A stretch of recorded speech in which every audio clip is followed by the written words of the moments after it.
Hello friends, welcome to ఆరాగ్లో. ఈ రోజు నేను ఏ క్యాండిల్ తయారు చేస్తున్నానో గెస్ చేయండి.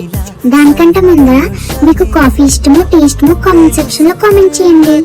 ఈ క్వశ్చన్ బట్టి మీకు అర్థమై ఉండొచ్చు. ఈ రోజు మనం కాఫీ క్యాండిల్ తయారు చేయబోతున్నాం. నేను ఈ క్యాండిల్ లో కాఫీ బ్రూ ఫ్రేగ్రెన్స్ వాడాను. మీకు ఏ ఫ్రేగ్రెన్స్ కావాలితే ఆ ఫ్రేగ్రెన్స్ కస్టమైజ్ చేయించుకోవచ్చు. నేను ఈ రోజు కోల్డ్ కాఫీ తయారు చేస్తున్నాను కాబట్టి జెల్ వ్యాక్స్ తో ఐస్ క్యూబ్స్ చేసా. ఇప్పుడు నేను సోయా వ్యాక్స్ పోర్ చేస్తున్నాను. ఇప్పుడు మన కాఫీ కలర్ కోసం నేను బ్రౌన్ కలర్ తీసుకుని సోయా వ్యాక్స్ లో మిక్స్ చేసి దాన్ని పోర్ చేస్తున్నా. పైన మళ్ళీ జెల్ ఐస్ క్యూబ్స్ వేసా. ఇప్పుడు నేను హాట్ ఎయిర్ గన్ తో పైన హీట్ చేశాను. సో ఈ కాఫీ ఎఫెక్ట్ కోసం మీకు కూడా ఈ క్యాండిల్ నచ్చితే మీరు మా దగ్గర నుంచి ఆర్డర్ చేసుకోవచ్చు. Please like, share, comment, subscribe and